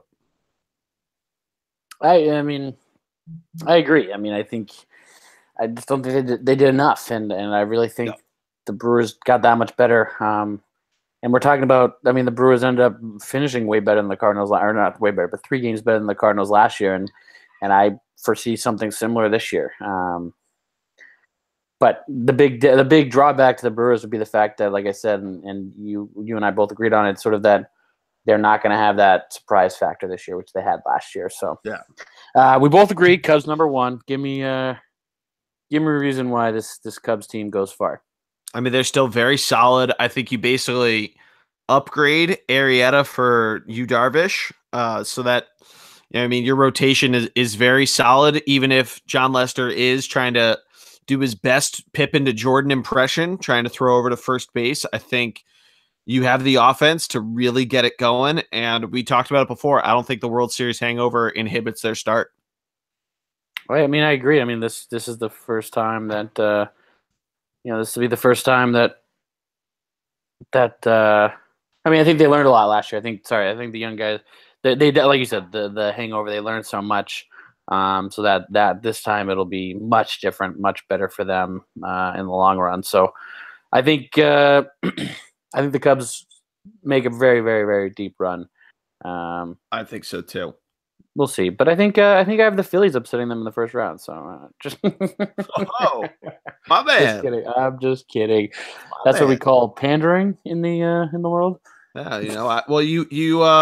you inflated my ego. Jordy, quick. NL National League MVP. One name. I'm gonna go with Bryce Harper. Cy Young National League. Clayton Kershaw. Ooh, nice. Manager of the year. Ooh, that's a tough one.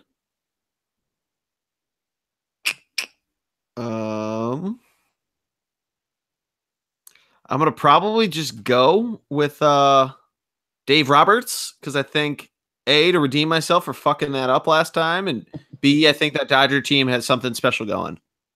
I love it. I love it. Big fan. I think.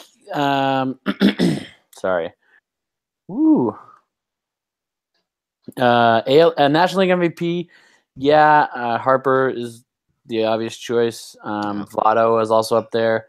But I mean, my potential surprise pick, I think, could be a Paul Goldschmidt, or even or even a Wilson Contreras from the Cubs. But ultimately, I think, yeah. Expand on both, please.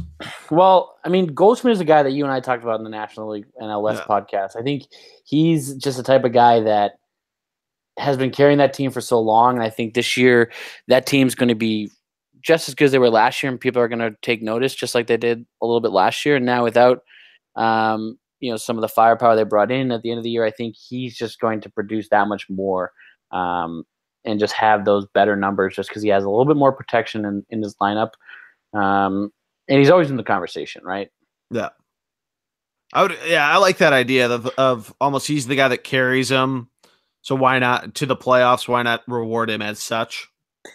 Yeah, and it's one of those things where for the last couple seasons, especially, he's been in the conversation. I think this year he takes that next step because he has one playoff experience, and two, the National League West is going to get a lot of attention this year, a lot, and I think he is right there driving the ship for all of them. And then the Wilson Contreras, I mean, you're talking about a 25-year-old catcher. When was the last time a catcher won the MVP? Joe Mauer. Well, yeah, which was what? How many years ago?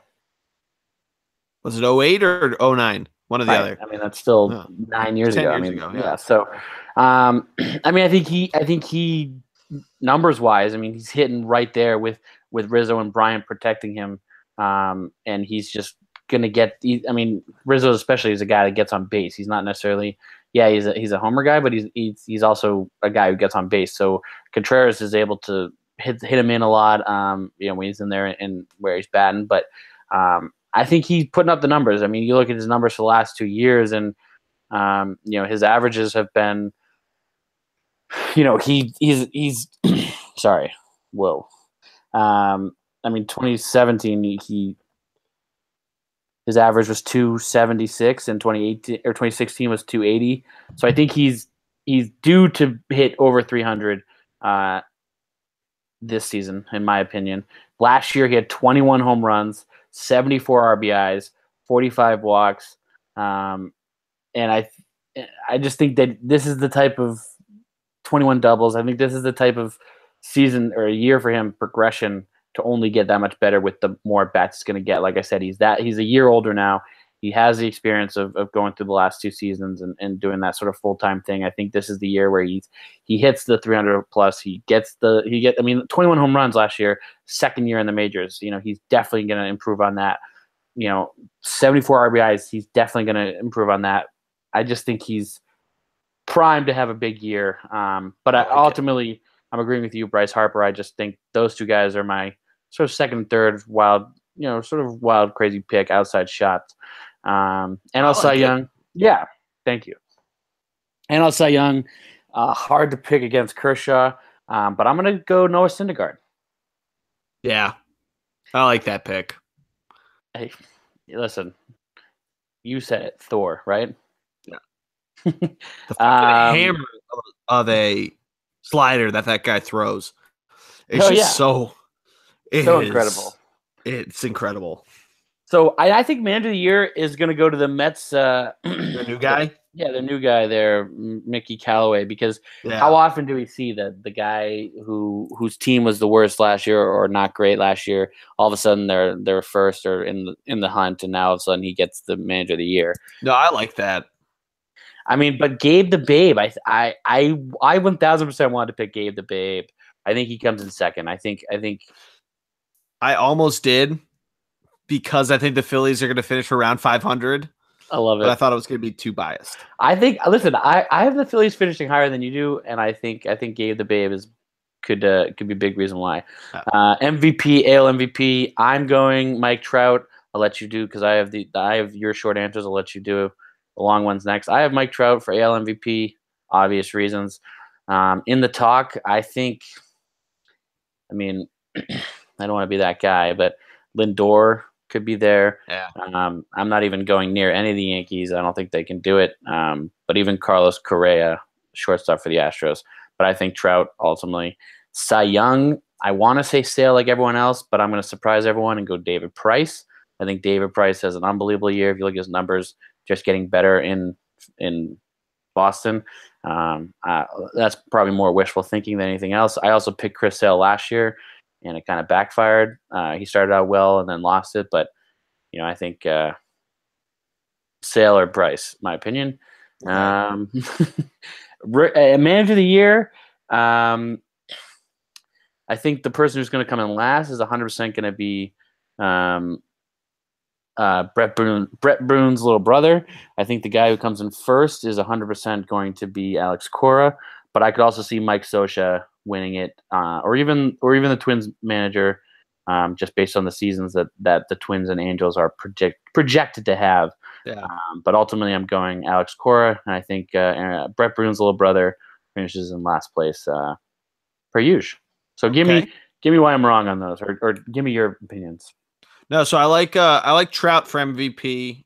Big Mike Trout fan, not just because of his ties to the city of Philadelphia, but I just think he's really good. Yeah, but he's from South Jersey, which is practically a suburb. It is a suburb of Philadelphia, but it's practically an extra neighborhood of Philadelphia. Oh, sorry. So he's from New Jersey, did you say? Yeah, he's from South Jersey. Okay, so he's from New Jersey. Okay, good. They can't like Philadelphia if they're from New Jersey. They don't all like the Yankees and the Mets.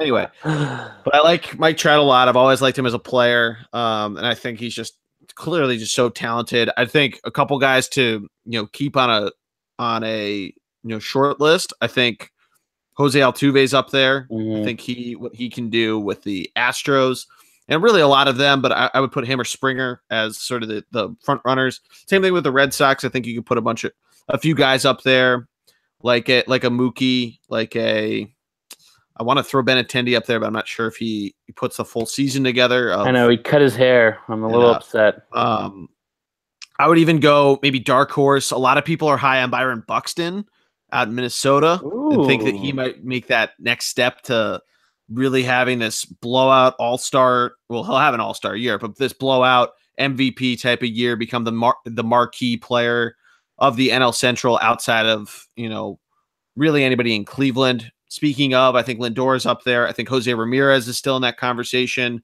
I mean, you could also throw in some pitchers too. I mean, Sale could be up there. Kluber could be up there if he puts together another good season. Even Justin Verlander, if he does what he did once he got to Houston, fires on all cylinders, it could be huge if true. AL Cy Young, I like Sale a lot. I just think what that guy has done in the last couple years for the Red Sox, for even back at the White Sox, the guy is dominant. The guy can carry a team. Not that he needs to for the Red Sox, but he can, and he probably will. I think kind of on your note of Aaron Boone coming in last place, I think a lot of the Yankees pitching. Who's that? Brett Broone's little brother? Oh, I'm sorry, Brett Broone's little brother. A lot of the Yankees pitching, just quickly on them, they're also poised up there. But if it was possible to short, how a player would do, I would absolutely short sell the Yankees pitching staff stock. Other guys though, I think I want to pick somebody on the Angels that could be a dark horse, but I can't really think of somebody. Jose Barrios, though, out in Minnesota might be a good dark horse pick. He had a decent year last year. He'd probably need to get his ERA down a little bit. Before I start rambling more, just random players in the American League. Manager of the year, I do think Mike Scioscia. I'm very high on the Angels. I think they could do a lot. And I think partially just out of the fact that both Pujols, Trout, and what they've been able to do of the players they've gotten, and bringing Mike Trout back to the playoffs, even though Mike Scioscia's been there all along, I think kind of gets that sort of that media vote for it. So I think if the Angels make it, I think Mike Scioscia almost gets locked up as the as the manager of the year in the American League. I love it. We're the great minds. Great minds. Great minds. Great minds. Quickly, go Bears. Go Bears. I know it's been a super long pod. The Red Sox. Huge transition to hockey. The Bruins are 2 points behind the Lightning, and they still have to play 2 more games that Lightning don't play. There's a very real possibility. We are staring at a Philadelphia Flyers first-round matchup versus the Boston Bruins. You know what? That's highly possible because the Flyers have been so goddamn cold. And their game against the Penguins on Sunday encapsulates everything the Flyers have been doing.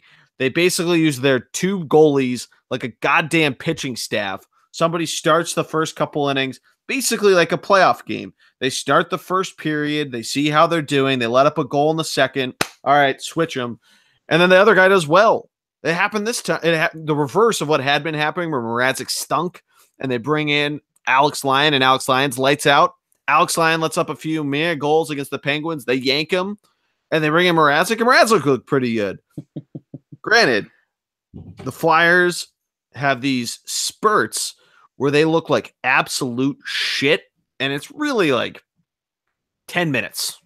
Start of a period, usually. It's been the end of the period, too, which I made a comment to you when they played the Bruins a couple weeks ago. And they let up 2 goals in the last minute of a couple periods, including Brad Marchand's winner. They are so inconsistent.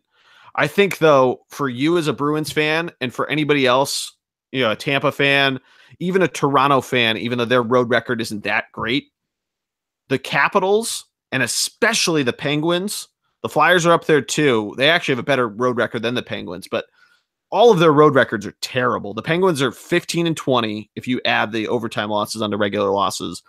Washington's 19-20, and they've let up a grand total of 14 goals at the Wells Fargo Center to these inconsistent Flyers. The Flyers have been on the road. They're down 1-0 in Dallas right now, so they could go under 500. And the Flyers just got jumped by the Blue Jackets. Yeah, that happened about a week ago. The Blue Jackets had won. Did it hit 11 or was it just 10 games in a row? They were white hot, though, and they stormed up past Carolina, who really fell apart. We all kind of saw that coming. New Jersey's still floating around there. They're now only a point up, though, on Florida, who has come really, really hot into this playoff chase. And good for them. They're super young, and they're super talented. So I think seeing them back in the playoffs would be nice to see. I think they're a couple points up on Florida. No, the Devils coming into tonight are a point up. I thought you were talking about the Flyers. No, the Flyers are 3 points ahead of New Jersey and 4 points ahead of Florida. Right. We're looking at a potential real possibility of the Bruins-Flyers round 1. Yeah, the Flyers would have to really fuck it up, which they could. They're in Dallas tonight. Then they go to, I think it's Winnipeg in a couple nights. One of the Central teams. And then they're back home. But the Panthers have played 2 less games. Yeah, they played less games. Yeah, you're right. And they have more wins. Back. They do have more wins. Their row is the same, though. So I don't know where it goes to next, if it's regular wins or if it's something else, or if it's head-to-head. There's a chance we're staring at a Flyers-Bruins first round. Yeah, there is. You're absolutely right. I don't know. I mean, there's a crucial game on Sunday though, on Easter against the Bruins here in Philly. I will not be going there because I'm going to be with my family. Like a good, what a good Catholic you are. I'm not Catholic. I'm Episcopalian, but Sorry. Christian, good Christian. Speaking of, my giving up beer for Lent is almost over, with perfect timing because opening day is Thursday. So I can crack one open while I watch the Phillies play the Atlanta Braves this weekend. I love it. Perfect segue back into we did have a submission for Bleacher Creatures. We had a submission for Stadium Snacks and Beer Corner, but I think we should wait for opening day when we do a pod either early next week or end of this week. A traditional bullpen cart podcast instead of the preview. I do want to make one because it's more of a preseason type of baseball players are fucking nuts, which is our other segment that we did a couple times last year. And this, I would say this is more of a combination of Bleacher Creature and baseball players are fucking nuts. But have you seen Chris Bryant rolling around with Yahoo and crashing fantasy live drafts? I love it. I did not see that, but I love it. They basically had him disguised up as a pizza delivery man and shows up. It's almost like the who was it that was pitching to? It was it Tom Glavine that was pitching to somebody last year, pitching batting practice to. I think it was also Chris Bryant, and he had no idea who it was. He starts throwing gas. If you remember if you as a listener, if you remember who this is, please feel free to DM us and correct me because I think I'm wrong. But nonetheless, Greg, anything else you got for tonight, or should we hold it off for the regular season? Yeah, I mean, tough that opening weekend falls sort of with that Easter in line, but I'm very excited for opening day Thursday. I don't know if I mentioned, but I will be going to Arizona, so I'm hoping to get to a Diamondbacks game this weekend. Yeah. Downtown Phoenix is pretty cool, where Chase Field is and where the Suns play. Yeah, I mean, I'm hoping to check it out, so hopefully it'll be nice. And then the following weekend, I'll be in D.C., definitely going to a Nationals game, so I will have 2 in-person Stadium Snacks to discuss. Hell yeah. I'm looking forward to it. So I'll have a lot of Citizens Bank Park intel. Per usual, I'm sure. Well, Greg, if you live in Philadelphia, you should look into this. Aside from opening day, which I'm also going to next Thursday, but all the other games, the Phillies have 16 home games, 15 of which are included in this pass. It's $55 for 15 baseball games. You only have to go to like 3 of them to get your money's worth. Yeah, that's incredible. Are they the numbers low in April or something? No, so it's through the MLB app, and you only buy a standing room ticket. Nice, no free ads. Yeah, no free ads. But the games are. We're talking about Major League Baseball itself, so I mean, we're giving this whole thing's, I guess, technically an advertisement for baseball. Well, the thing is, it's their app. The stadium's so undersold that you'll be able to sit no problem. There's a good story of that with me and a current AHLer and a guy that used to play in Europe that we all did that for a number of games one summer. Oh, who's that? Well, the Europe guy is our good friend and resident Mets fan, Jake Goldberg, but the current AHLer, Mr. Trevor Mangoya. Yes. Yeah, of the Milwaukee Admirals. Two Berkshire alum. Go Bears. Just so we're clear, Ryan Donato scored again tonight. The kid is on fire. Are you where do you think he is on just owning Harvard's campus for going back to school or just staying in school? Is there there has to be like some not even memorial, but like he's basically has a statue like set up there right now. He's scored how many goals in the NHL? Yeah, I think still in college. I think he's that close to being done, which is why I think he's staying. You know what I mean? I think he's that close to graduating. Yeah. Smart. If you're in the same city that you went to school to, you don't want to do what Shaq did. No, and it's Harvard. I mean, goes without saying. But yeah, I mean, that's a big reason why. But like BU's Jordan Greenway, the other Olympic college player, just declared or just signed with the Minnesota Wild, and he's has his first Middlestat just go to Buffalo too. Yeah, but he wasn't on the Olympics. But yeah, he did just go to Buffalo. But my point is that like like you said, guys leaving their state, like because Greenway is actually a junior, and just like Donato had a chance to graduate early based on their credits. Middlestats was a freshman, but yeah, I mean, Unreal. if you can finish like you said, stay in the same state, that's awesome. But same city. First and foremost, go Sox! Opening day, go Phils! I hope you guys win. You guys can start the year 1-0. And Hopefully. Sixers clinched. Obviously, the Celtics clinched way before the Sixers did, but congrats to the Sixers. It's going to be a tough matchup for any team. Embiid, I think, will. I mean, when he wants to, Embiid dominates games. So I think during the playoffs is going to be that much more. And if the Phillies or if the 76ers are smart, they'll take him off of his minutes restriction. But that's for Third and Girl and the basketball pod to get into. But quick note on it. It was a minutes. This year was a minutes quote suggestion. Yes. Yeah, he's played a lot more back-to-backs than a lot of people think. People think he's only played like 30 games. He's played most of the season. Hey, listen. Go C's. Let's get healthy in time for the playoffs. Go Bees. Bergeron came back last night. Go Sox. Go Phils. Go Phils. Go Flyers. 1-0. Flyers. Hope you guys lose to the Bruins, but I hope you win whatever round you play that is not against the Bruins. Yeah, hopefully. I mean, it'd be nice to get like out of the fucking metro. Because here's the thing. Because I said all this shit about the Capitals and the Penguins having terrible road records. They're both going to turn it on in the playoffs. And say what you will, the Capitals haven't been able to get past the Penguins. If somehow the Penguins kind of finagle around, which this could happen, Columbus, if they get hot again, could force Pittsburgh into some weird, and the Flyers figure it out. The Penguins could fall to fourth, and that might be the best thing for the Capitals.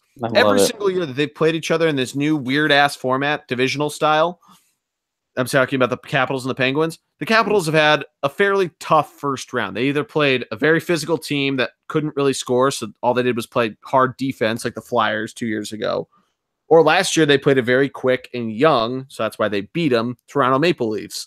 But then they're tired when they face this Pittsburgh Penguins team that has three of the best players, three of the best 10 players in the NHL, and might be the first team since 2004, which I didn't know that, to have three players in the top 10 in points in the National Hockey League in the Pittsburgh Penguins. And if that happens, if they play in the second round again, I think the Penguins still get by them. But man, if Washington can somehow figure out a way to get Pittsburgh in the first round, that's probably their best way to get by them.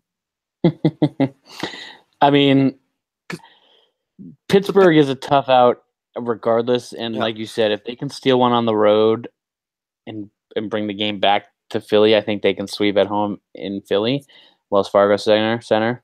But they have to steal. The Flyers could beat the Pittsburgh Penguins if they steal one on the road. Yeah. In 7, I mean, they lost all 4 games in the regular season, 3 of which were bad regulation losses. And I think the Flyers easily can take out the Capitals. Oh yeah, they went 3-1. They match up with the Capitals way better than they do with probably any other playoff team. Yeah, I mean, and I think the physicality of the Flyers. I mean, that's the thing about the Penguins. They can. You want to play a speed game, they'll play a speed game. You want to play a physical game, they can play a physical game. They can mold themselves to whatever game you want to play. Yeah. And they're basically going to tell you how they're going to beat you. They're going to tell you like 2 weeks before you play them, we're going to do this for 60. We're going to draw out every minute. And they're going to do that, and you can't stop it. Because like you said, they're so dynamic with all three, Crosby, Malkin, and Phil Kessel, and then the fucking cast of characters they got around them. They can chameleon themselves around everybody. Oh, yeah, and they're just a team that they can win a game 98. They can win a game 1-0. They can, their power play is ridiculous.